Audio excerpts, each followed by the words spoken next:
Is prayer or silence, whichever is your choice. I pledge allegiance to the flag of the United States of America, and to the republic for which it stands, one nation, under God, indivisible, with liberty and justice for all.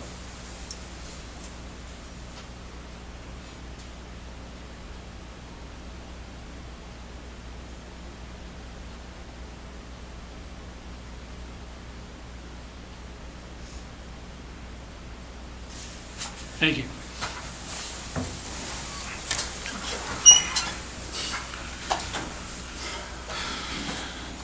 Is there a motion to approve the minutes of 3/16/2020? So move. Second it. All those in favor say aye. Aye. Is there a motion to approve appropriations ordinance number 12? I move we approve ordinance number 12. I'll second that. All those in favor say aye. Aye. Declare the public input session open for any items not on the agenda. Seeing none, I'll ask the bench if they have anything. No, I don't think so right now.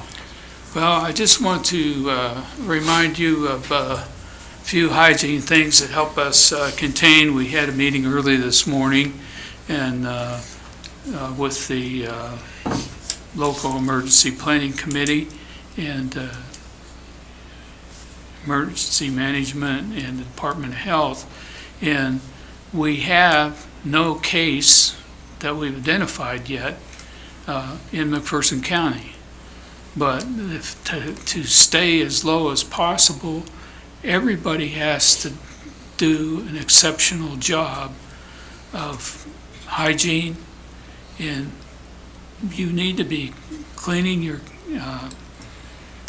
counters at home. We're cleaning the counters here, counters other places in the workplaces. We practice social distancing. We're pretty much spread out here as much as we can for 6 feet between us. We need to do everything we can. Our businesses need you to continue to use them. So one of the ways that you can do that is take advantage of the drive-through or the carry-out. Another way that you can do that is if you don't need anything right now, get a gift certificate or a gift card for later, and that helps keep their income up and keeps them going, is a piece there. The other thing is maybe the place that nobody's doing anything about are the gas stations. And you can take your household disinfectant and spray on the pump handle and wipe it off. If you don't have that, you can take the paper towel that's used to clean the window, take a clean one, use that when you touch the handle, throw it in the wastebasket when you're done, that type thing. Hopefully you have some hand sanitizer when you get back in the car, and you clean that. The other thing you should do probably daily is clean your steering wheel. Those two things is probably the two things that you touch frequently that you may not be thinking about. But if we can keep on doing that, we may end up having a case, and we're preparing if we do. But the fact of the matter is that if we can do everything we can do, even if we have a case, we can keep ourselves at a minimum level and try to get through this locally. And most of our industry has reduced their staff, and as you know, the schools are out and they're putting together their program that will be announced here this week, and we will be working to help people that through community partnerships that need prescriptions and can't get out, or need groceries and can't get out. We will work with the United Way, we'll work with the Ministerial Alliance to try to make all those things happen. So we've had meetings last week to talk about this, and we've talked with the state. Then there are certain regulations that have not been eased that we have to take and abide by still. You just can't do something that seems logical if it's against state regulations. So I don't want anybody ending up in trouble because of what we do, but we will do everything we can do. One, to keep you safe, and secondly, to have as quick a economic recovery as we can in McPherson. I can't help but address toilet paper and some other goods like eggs and bread. Some of you must be eating a dozen eggs a day, and that's why you need more toilet paper. But I think, and particularly we're in a community that has 41 churches in it, we should have sacrificial living and not selfish living. That ought to generate a love letter to me. But anyway, just do what you need. And we've put out on our site, you only need 7-day supply, 10-day supply, and let some for the next guy. The supply chain is strong, but if you empty out the store, it can't move that fast. There is no shortage unless you just stockpile. So I want to please take smaller quantities, and there'll be enough for everybody. And there's many times that they restock. Dollar General got a truck in, and they do get a truck in every Friday, and they filled up the shelf. And it only took about an hour and a half to get totally empty, to people buying everything they could get their hands on. There's no reason for panic. We just, like I say, a week's supply, the truck's going to be back, and it will fill up again. So let's use some common sense here so everybody gets some. If you have a lot and you hear of somebody that doesn't have any, help them out. This is what we're all about. With that, you got something? Along with the toilet paper that the mayor just talked about, we had several calls over the weekend where we had sewer backups into people's homes, and we're finding that they are putting everything that they have in their hands down the stool. And what it's doing, I mean, the sewer is designed for toilet paper only. It's not designed for all of the rest of the napkins and one thing or another that people use. So please help us, help the city, help yourselves. It backs up into your basement, and that's going to be the issue. Why it's going to be expensive to everybody. So please help us by helping you, and we'll go from there. Thank you. Okay. Declare the public input session closed. Is there a motion to approve the agenda? So moved. Second. All those in favor say aye. Aye. Call on Joni Ringy for CVB Departmental Matters. Good morning. Morning. Today I have 7 grants. Now some of these dates have already been changed or postponed, so I'm going to read them out. I would like to request commission approval for the following visitor attraction grants for events to be held in McPherson with a total of grants not to exceed $5,800. The first grant is a $500 visitor attraction grant for Blue Stem Pace for their 3rd annual Pace race. It was to be held on March 28th, and they have rescheduled that. A $2,000 visitor attraction grant for McPherson College Cars Club for the 2020 Motoring Festival to be held May 1st and 2nd at McPherson College. A $400 visitor attraction grant for McPherson area cyclists for the Mowbray Metric Bicycle Weekend to be held July 18th and 19th, 2020 in McPherson County. A $500 visitor attraction grant for the McPherson Police Department for McPherson Community First Responders Night to be held September 26, 2020 at Lakeside Park. A $500 visitor attraction grant for United Way of McPherson County for the United Way Triathlon to be held August 1st, 2020 in McPherson. A $300 visitor attraction grant for McPherson Housing Coalition for the 2020 Bam Fam and Bicycle Rodeo to be held May 16th, 2020 at United Methodist Church.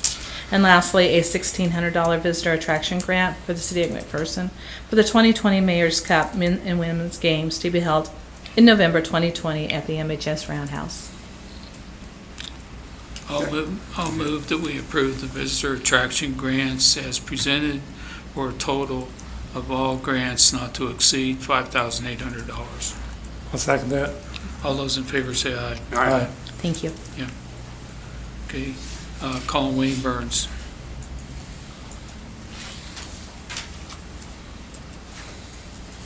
Good morning. Morning. I have one request, and that's we are ready to fill a temporary position at the Turkey Creek Golf Course Clubhouse. Staff would like to recommend Jaden Mayfield. Jaden meets all qualifications and skill sets for the Turkey Creek Golf Course Clubhouse temporary position. Request permission to make a conditional offer to Jaden Mayfield for the position of Turkey Creek Golf Course temporary clubhouse. I request a start date for Jaden, or a start salary of $9.50 per hour, and a start date of effective March 23rd, 2020. I'd make the motion to approve making a conditional job offer to Jaden Mayfield for the position of temporary clubhouse at Turkey Creek Golf Course, pending successful background check and additional testing, effective March 23rd, 2020. I second it. All those in favor say aye. Aye. Thank you. Okay, Public Works. Morning, everyone. Morning, Jeff. We received a request from CK Pharmacy to make 2 reserved parking spaces for curbside prescription pickups. We've laminated and printed and installed 2 signs for this purpose. We will maintain them until the COVID-19 threat is passed. We printed these in-house and the street department installed them. Therefore, there'll be no outside costs involved. I move that we approve 2 temporary reserved parking spaces and signs on Marlin Street near Main Street for curb pickup of CK Pharmacy prescriptions until the COVID-19 threat is over. And I'll second that. All those in favor say aye. Aye. The next item, again out of the street department, we have a repair needed in the 900 block of North Wheeler. The pavement patch is 300 feet by 3 feet wide with 300 feet of curb and gutter that needs to be replaced. We put together an estimate in the amount of $6,464.61 for materials only to complete the work. I move that we approve replacing 300 feet of curb and gutter and a 3 by 300 pavement patch in the 900 block of North Wheeler Street for a cost not to exceed $6,464.61. I'll second that. All those in favor say aye. Aye. All those 6 is hard to say. As announced on March 2nd, 2020, the City of McPherson was awarded a TA grant to construct a 10-foot sidewalk from the Metal Arc Trail to Main Street. I received the 1302 form that pledges to the Secretary of Transportation that the city has supplemental funds available with the federal grant to construct the project. This form needs to be signed by the Mayor, Commissioner, City Clerk, and Director of Public Works. Total cost of the project is estimated to $751,000, and the total city share for the project is $240,600. I move that we accept the TA grant for the construction of a 10-foot sidewalk from Metal Arc Trail to Main Street and authorize the Mayor, Commissioner, City Clerk, Director of Public Works to sign the KDOT form number 1302. Second. All those in favor say aye. Aye. With the acceptance of the TA grant, we need to start the design of the Northview 10-foot sidewalk Phase 1 project. I received a design proposal from Alfred Benish and Company in the amount of $85,842.20. I move that we approve Alfred Benish and Company design contract for the Northview Sidewalk Phase 1 project for an amount not to exceed $85,842.20 and authorize the mayor to sign the contract. Second. All those in favor say aye. Aye. Finally, I'd like to give you an update on the construction projects that we have ongoing at this time. First is the Grimes-Anna Street reconstruction project. Excavating, grading, and the installation of rock base was completed on the Grimes-Holtz intersection. Work continued on driveways and entrances from Grimes Street to on Grimes Street from Anna to Loomis. Anna Street remains closed to through traffic from Wheeler to Grimes. Grimes is closed to through traffic from First to Loomis and completely closed from Anna to Loomis. And the Grimes-Hulse intersection is closed. Hull Street is closed east of Grimes to North High Drive. Local access is being provided to the fullest extent possible. Next is an update on the Hardup Elizabeth Street reconstruction project. No work was accomplished on this project again last week. However, removals are scheduled to start today. The project schedule has changed again with school out of session. Removals will start between Hancock and Elizabeth Streets. The contractor was concerned about the amount of work to be completed during the summer months around the school. The extended break will assure that all work around the school be completed prior to normal operations resuming.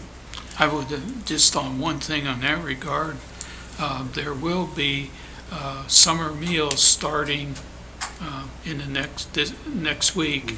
Out of the middle school is one of the areas, and I think that they can do that in the back with Hancock, the park, and everything, but we may double check with them because of the COVID-19. They're going to be doing that a lot earlier and probably more people partaking, so we need... I did contact the Okay. school, and they will have access on the south side, and they thought that would be adequate. Okay, good, Got good. that back circle drive in there, Right, so that's what right, they're gonna do. okay, yeah, good. This may also shorten the total time frame of the project schedule. Once removals are completed between Hancock and Elizabeth, they will start removals between Hancock south for approximately 350 feet. The intersection of Hardup Hancock will remain open. This will allow the contractor to work two areas at one time.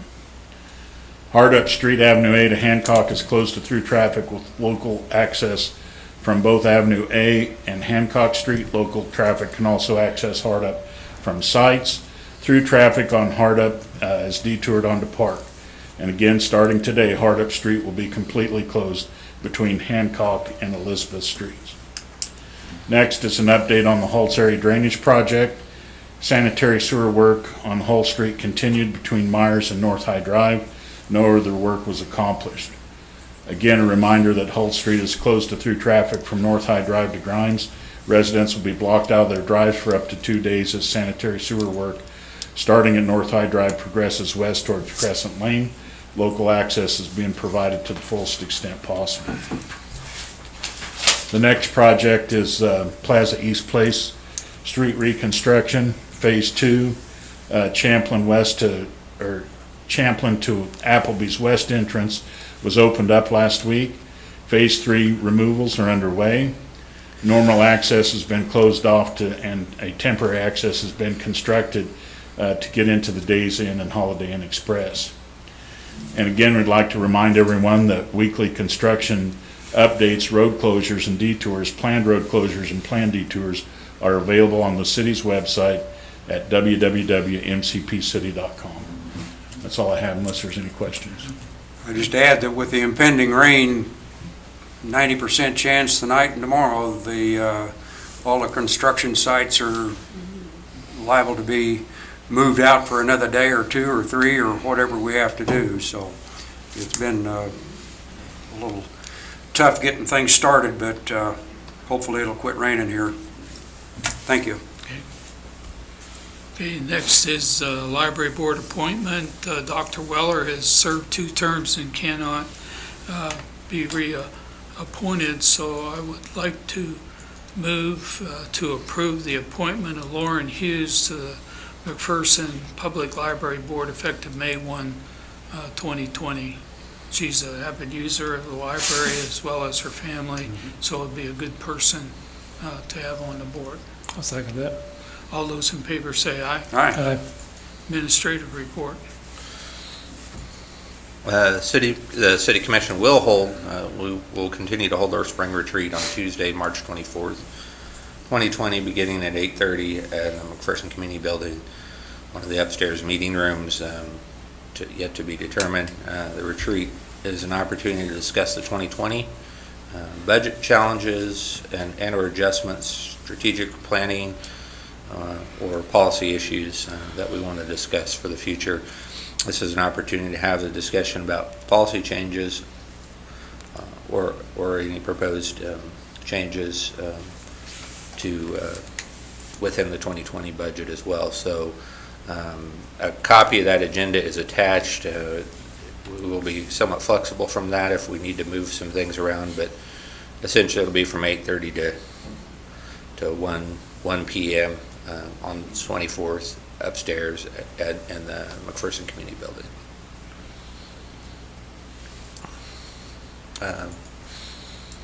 No action necessary there. Adoption of the 2020 CDBG housing plan. As part of that CDBG housing plan grant that we received, we've got to approve housing rehabilitation plan, as we've done the last two grants that we received. The housing plan essentially defines the requirements and for participation in the program and the procedures that will be used in selecting and securing participant inclusion in the program. An attached plan is similar to the last plan we adopted in 2018. It still has to go to the Kansas Department of Commerce after you guys approve it, and they have to sign off on it, but it is as similar as it is to past ones. I don't anticipate anything holding that up. I move that we adopt the City of McPherson 2020 Community Development Block Grant, CDBG, Housing Rehabilitation Plan as submitted. Second. All those in favor say aye. Aye. Also, as part of that, Kansas Department of Commerce requirements as it applies to that CDBG grant, we have to approve CDBG contractor guidelines, and those guidelines are attached. Last time we did this, we adopted it all together. They've asked that we do those separate, and what you have before you is the guidelines that any contractor that wants to participate in the CDBG grant needs to follow. There are several things that we've kind of put in there that we didn't have prior, and they're kind of highlighted in yellow and green, and it's mainly, most of those have to do with when just clarifying some of the things. They still have to get building permits. That's a requirement. We do ask, I will ask you in conjunction with this, that we go ahead and waive building permit fees, because we've done that for every other project that we've done. But we also do sales tax exemptions, and there's some information we need to have that's critical for that. And so you see some of the areas in green, it kind of discusses those. And then just how quickly, if a contractor wants to be reimbursed for any of his work completed, when those have to be in and when payment goes out on that. So that's probably the main things that change in this particular document. But with that, I will say that we also, obviously things have changed with the way things are here, but we want to try to set up a virtual meeting for our contractors to try to get as many local contractors potentially interested in doing a project like this. And, obviously, we may put off some of these until after some of the things related to COVID-19 kind of die off. So we may push back some of the project just ever so slightly. Hopefully we get past this, and we'll reassess that as kind of time goes by. But we do want to have a meeting with our local contractors, try to get as many as we can involved. In the past, we've not had any contractors from here in town participate, but we do want to have a meeting and try to encourage that as well. So we just as soon have it be local contractors, but unfortunately, in the past, we've had some out of Hutch, we've had some out of Wichita, but we do want to get them involved. We'll probably send out a notice to be able to attend that virtual meeting. Also, as it relates to the CDBG grant, we will put something out to the target area that is can take advantage of that, and we'll probably do a virtual meeting there as well, that people can go on and kind of learn more about the program as well. Good. I'll make a motion to adopt the City of McPherson 2020 Community Development Block Grant CBDG contractor guidelines as submitted. I second the motion. All those in favor say aye. Aye. I'll also make the motion to waive building permit fees for selected rehabilitation projects as part of the 2020 CDBG Housing Rehabilitation Grant. I second that too. All those in favor say aye. Aye. Finally, I have two wages for your consideration. The first being Jaden Mayfield, temporary clubhouse at the Turkey Creek Golf Course, starting at $9.50 per hour, effective March 30th, 2020. And then Lisa Faust, assistant city clerk, going from $23.24 to $23.70, effective March 23rd. I move we accept the wages as read. Second. All those in favor say aye. Aye. Aye. Under other business, I've put that there Yeah. in preparation for us to recess, so. I've got several things that I'd like to pass out and talk about this, especially since we have representation from United Way, from Chamber, as well as EMS. So we'll do as much of this, and then any carryover will go to the study session, because we do have a call on finances and bonding at 9:30. Yes. So we will continue this meeting, so I'm going to pass down these sheets that worked on the weekend. And you want to reach it back, Lisa or Tammy? Particularly city people, but others. The first thing I want to bring up under this is we have not had a city emergency operations center in a long, long time. I've been here 11 years, and we have never had to do this until now. But what I would like to do is to activate the city EOC. And I am fully cognizant of the fact that many don't know what to do in their responsibility. And so by activating this, I would like to spend the next week to 10 days familiarizing everybody with their assignment.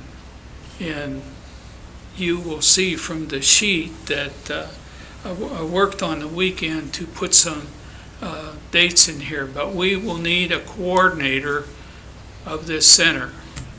And maybe before I say that, the people that are sitting on the bench are usually not a part of that. And so there is a policy group. The policy group decides the actions that will be taken, and the EOC is the one that implements stuff according to those policies. So the commission is the policy group plus the city attorney.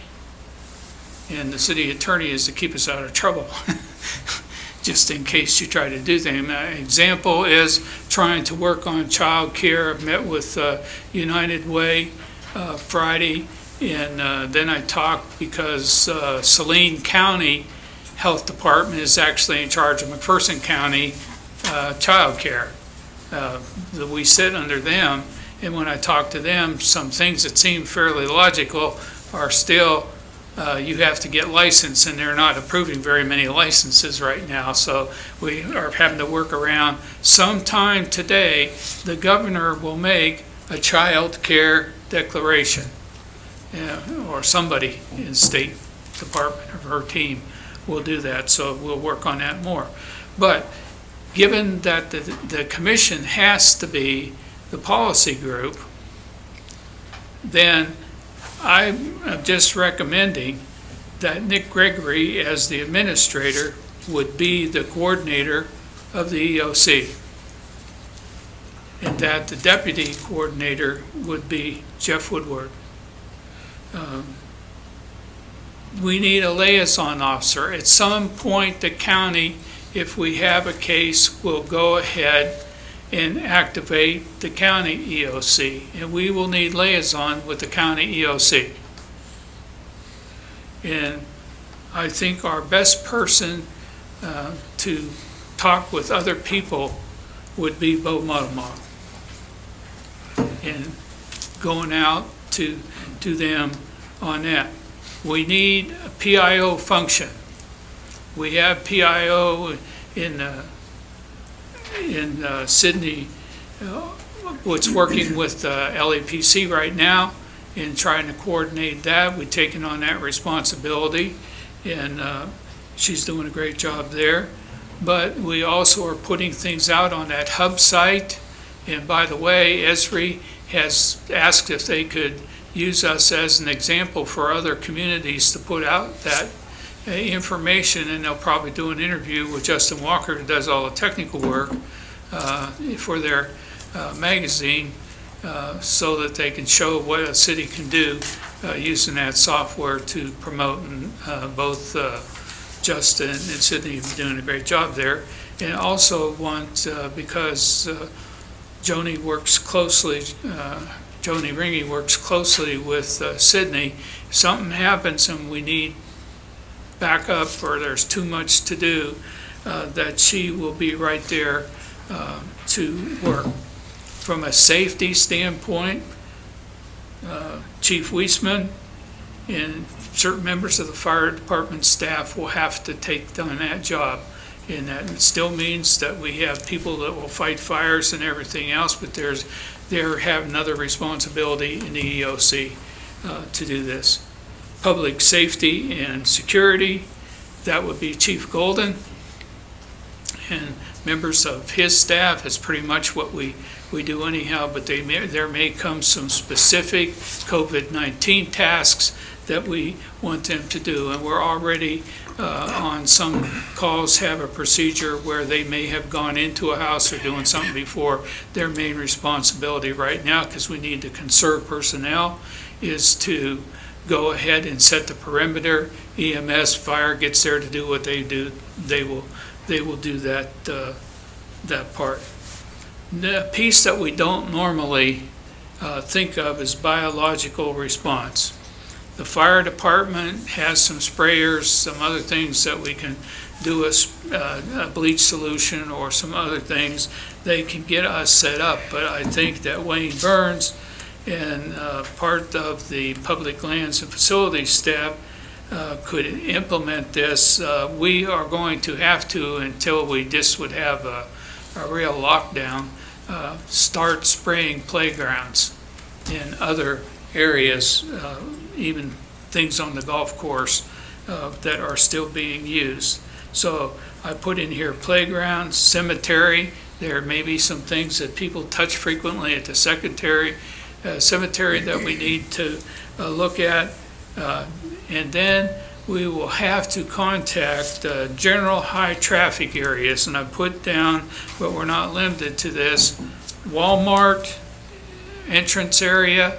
Are they spraying down, or do they need assistance?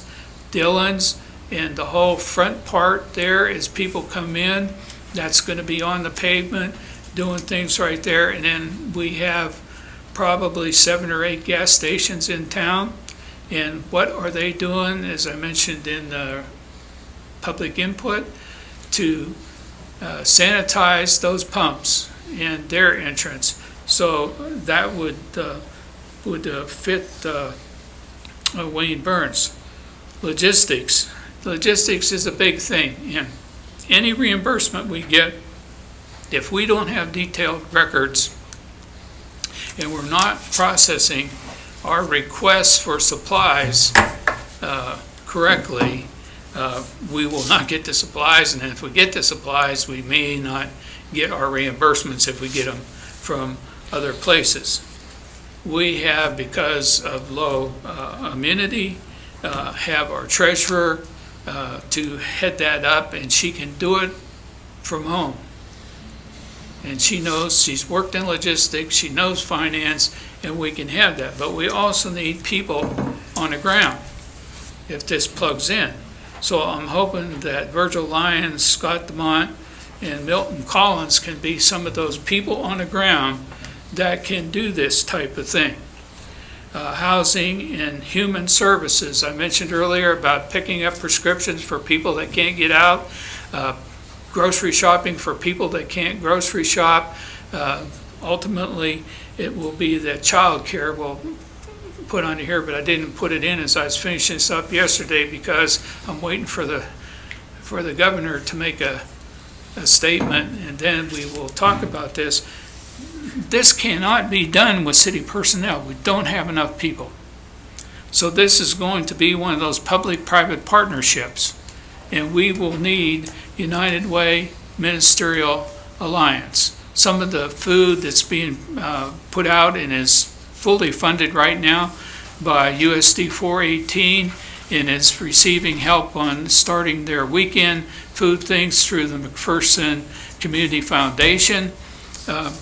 They can do that part. All I want to do is on the hub, be sure we're putting the information out so people get it, but we will not get in their way if at all possible, type thing.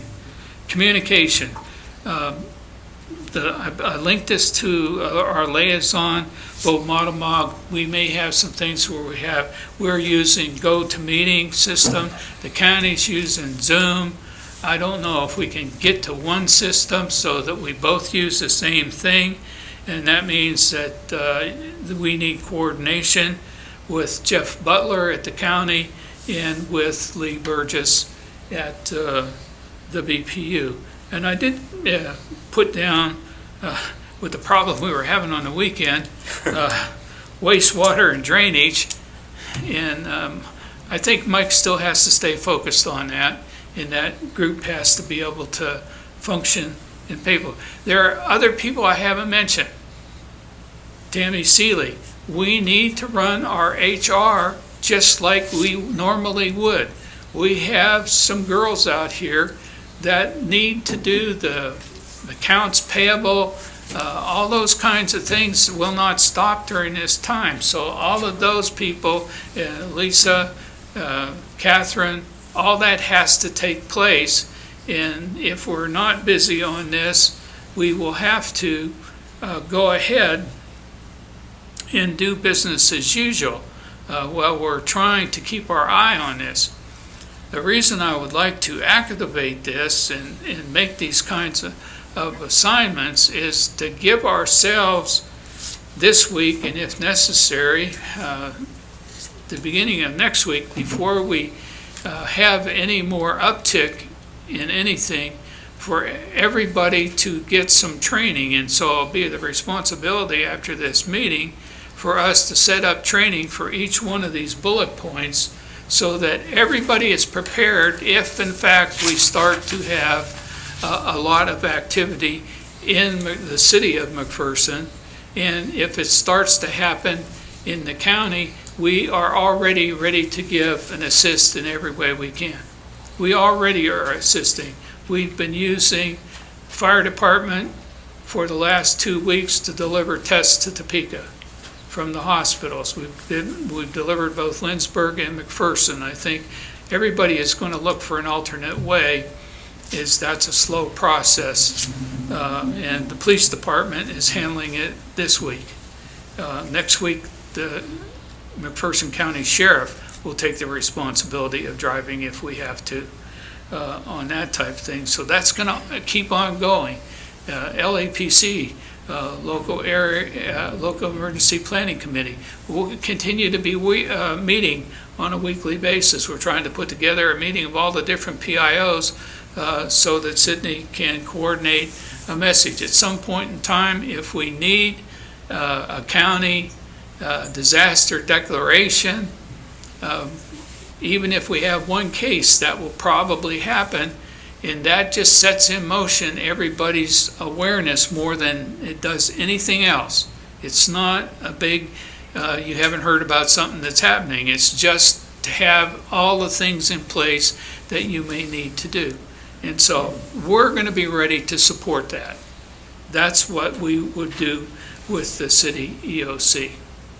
And so that's pretty much what I have, and I'm open for discussion, reaction. And the other thing that I have here this morning is I can pass these out when we're done, but I have a piece that Chief Weisman gave me last night that I copied that will define some of these jobs and everything. So if you haven't been or you haven't taken, what are we doing, 200, 400, 700? And if you would need to go back and brush up, but this is a Cliff Notes piece for what we need to get going, and we'll get that to everybody too. But just some discussion on activating the city EOC, so we're ready when and if we have to be more active with COVID-19 than we have been to this point. Have you talked to the hospital at all? Are they ready for this? Yeah, Okay. yeah, they've already been working for 2 weeks. Okay. Yeah. Yeah, I think the hospital, if I remember right, they were on the radio last Friday morning and demonstrated some activities that they're working on, the activities they've got in place. John, you know more about that than I do probably, but it was a nice half hour that was spent on the radio with them. So, yes, I think they are ready. Yeah. They've canceled all routine stuff. They've canceled elective surgery. They've closed the hospital. You can only get in through the emergency room, and if you don't have anything really to be there for, you'll be asked to go back and come another time when this is over. And they do have a drive-in to do the test without anybody getting out of the car. If they are sent there by their provider, it's not just you pull in and do it in any way, shape, or form. You have to go there and they have to receive all the preliminary stuff from the provider before you can use that drive-in. The state just recently changed their testing protocol over the weekend, so it's not just anybody that's afraid they have it. They've got to go through a list of protocols that they'll make a Yeah. determination whether. And we've been doing that locally from the very beginning. We haven't just done anybody that wanted to test. And that's related to KDHE testing. Yes. Correct. If you're testing, if you are using like Quest or one of the other for-profit testing agencies, they kind of have their own protocols. You know, I Right. understand. Yeah, and we've been trying to use KDHE lab exclusively for the most part. The private labs are extremely slow, and it can be over a week before you get it back, and this is not good. And really, the suggestion, if it comes down to your provider thinks you may be a candidate, if you get tested, you probably should self-quarantine until you get the result back, which means you may self-quarantine for 7 to 10 days before the private lab sends the stuff back. Okay, anything else? I don't have anything. Mayor, I just wanted to mention the chamber is more than happy to help wherever we Yeah. can. Good. Yeah, we haven't had a conversation yet, but I'm sure we will have many. Okay, And I think, I can see where the chamber might be valuable in communicating with PIO. We've tried to get as many closings out and modifications that different businesses have given. And so, if there's anything you could do to help coordinate some of that and get the word out. We want people to still be able to utilize business and the businesses here in town. And as the mayor said from the beginning, support them as we can, but we also want to do it in a way that's as safe as possible, so. okay. If there's no other, I would just like to move that City of McPherson activate a city EOC for the purposes of COVID-19 service to the community. I second that motion. Any discussion? No, I think it's important to do that as a startup, and the training that's going to be offered here in the next little while is very, very important to everybody. And if you're asked to participate, why, I would appreciate time spent for that, please. Okay, the next thing that I would like to, oh, I'm sorry. All those in favor say aye. Aye. Aye, it's unanimous. Okay, the next thing I would like to do is I would like to consider closing the municipal court lobby and announce how we will accept the payments. We can accept payments by credit card, we can accept payments by check, and we can accept payments by cash. And we can put that together. If they cannot come into the lobby and they have cash or whatever, we can give them an envelope and they can mail it right around the corner at the post office, and we won't hold anybody late if that happens. But we have limited personnel there, and it's a function that will have to continue. And so it's important that we keep our 2 people healthy and the judge healthy. We don't have replacements to say we lose those. Our next alternative is just to shut the court down for a period of time. But this will extend our ability to stay healthy for a longer period of time. So I would like to move that we close the lobby of the municipal court on a temporary basis until the COVID-19 situation has improved. I'll second that. All those in favor say aye. Aye. The second building that I would like to close, and we will work out all our arrangements, is this municipal building. We can hold meetings of less than 10 if we need be for LEPC. We can make appointments to let people in to do building permits, and we can make the same kind of arrangements as the court for any payments that need to be done. But we essentially have 4 people: Brian Rink, Catherine McKeachum, Lisa Faust, and Paige Achilles, that we have no replacement for those people. And all those are functions that are daily business that has to take place. And I want to keep everybody healthy here as much as possible. But I don't see us losing business. We will make arrangements if it's by appointment or whatever. And for right now, as was mentioned earlier, we'll still hold the retreat.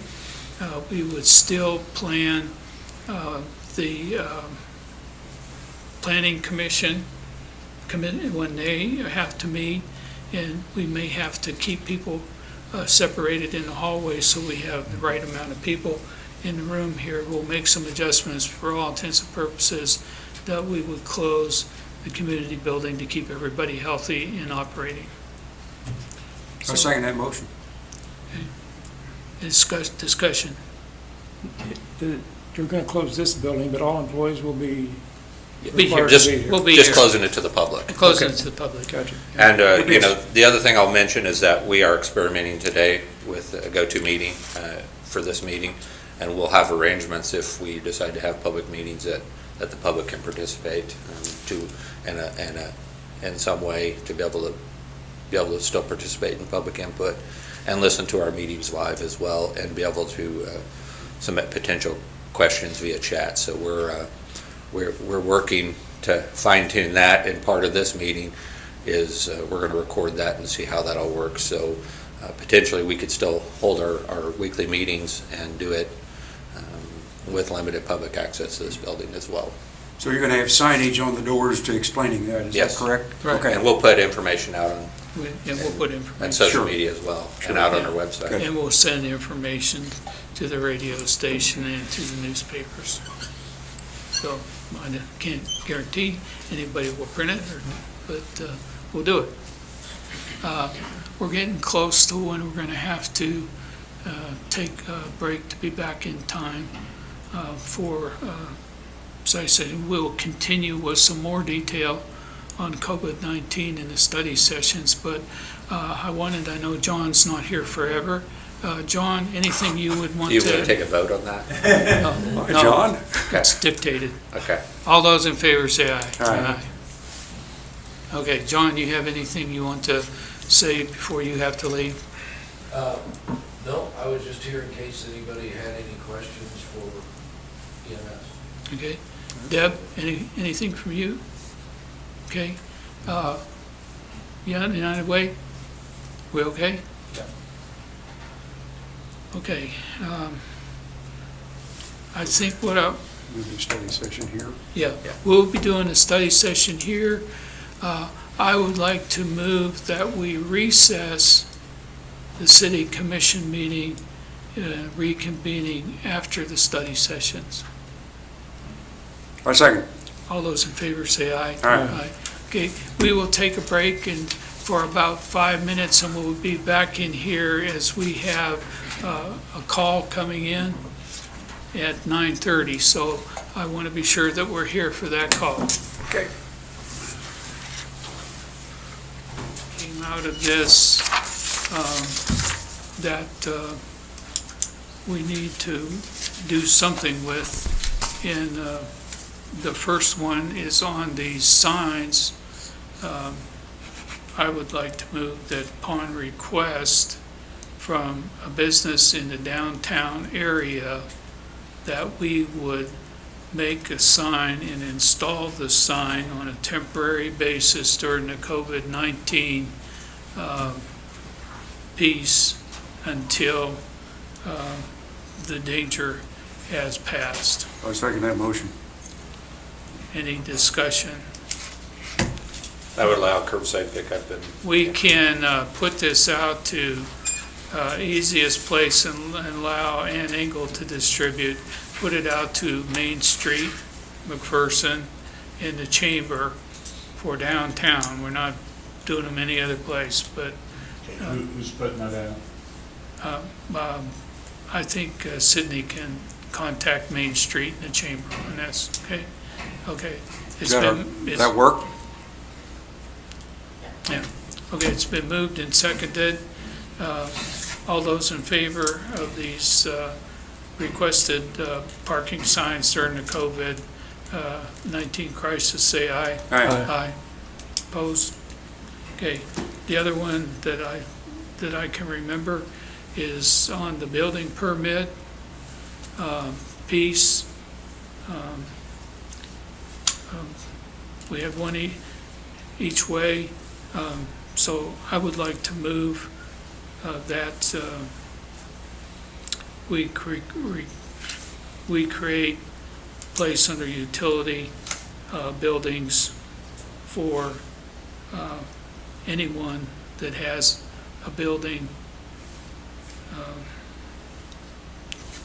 in a storage facility that would be able to utilize this classification. Is there a second? Okay, Tyus is a second. You can inform Ted that there was no second and that he would have to pay the bill as was originally calculated. Okay? Is there anything else that I missed in Bo, on the closure of this building, just going back to that, we have a blood drive, is it tomorrow? Thursday? That would be the only thing I'd suggest that we keep in place, because what the Red Cross has said is that blood is, they're having people cancel all over the place, and blood need is critical. One thing I would say is if we could make that one exception to be able to take folks in for the public for that particular thing. Now, a lot of them are going to be city employees, but some of them will be there. And I would suggest if we do that, that we'd sanitize this room as best as we can, and kind of still provide some limitations, but it's a, right? so. Okay.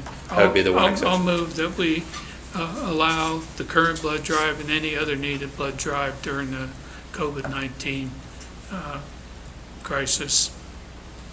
I second it. Any discussion? All those in favor say aye. Aye.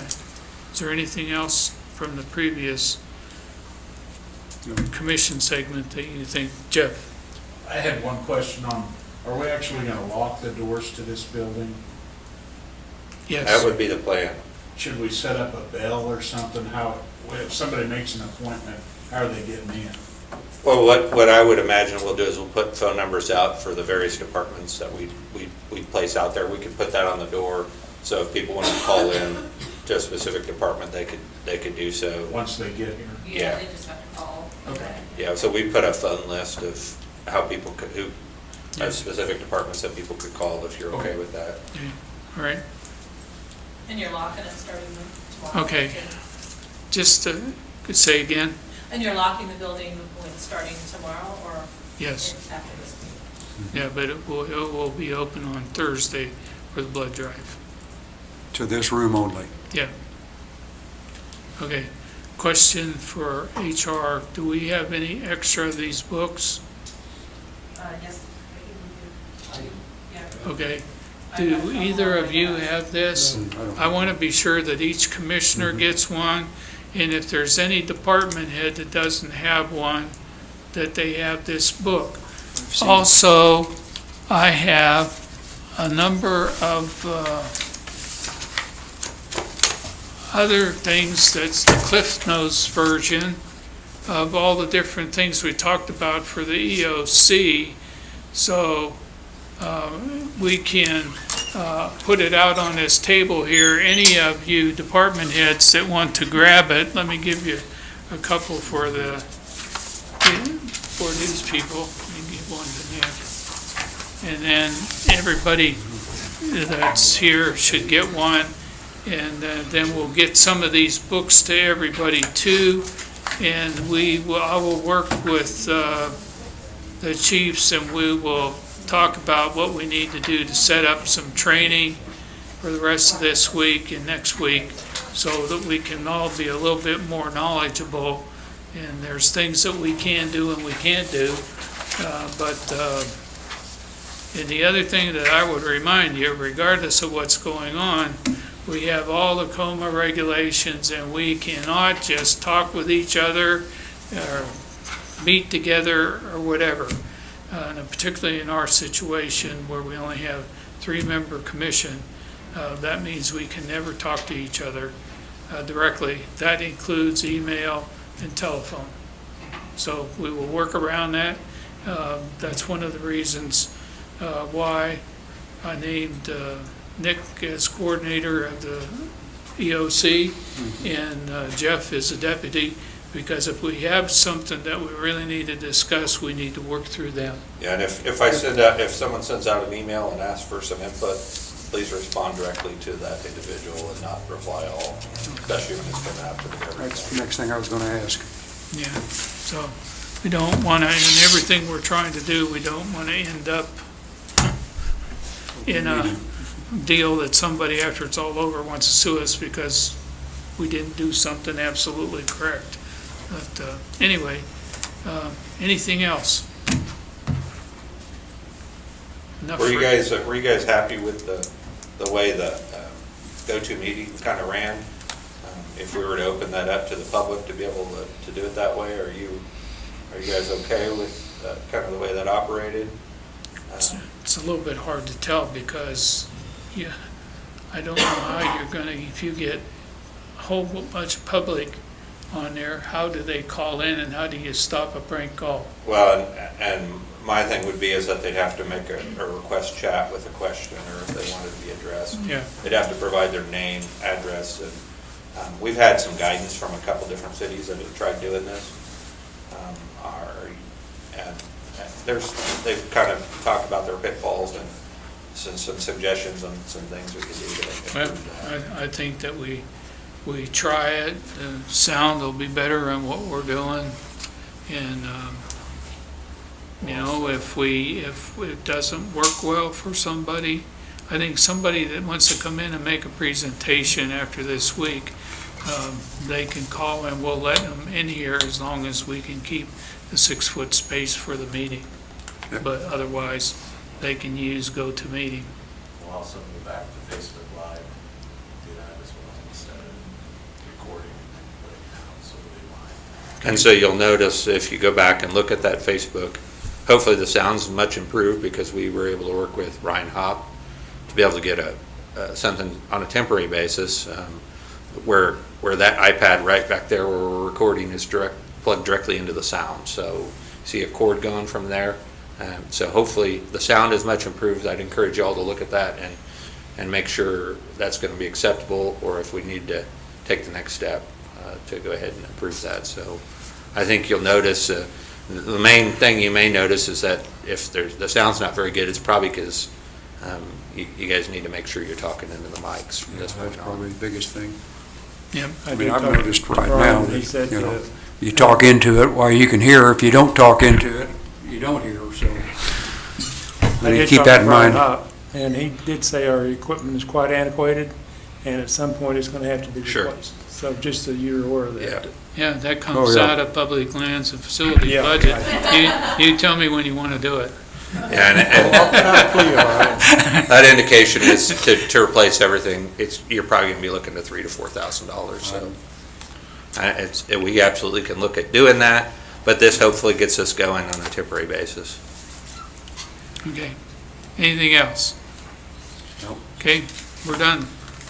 I move to adjourn. Second. All those in favor say aye. Aye.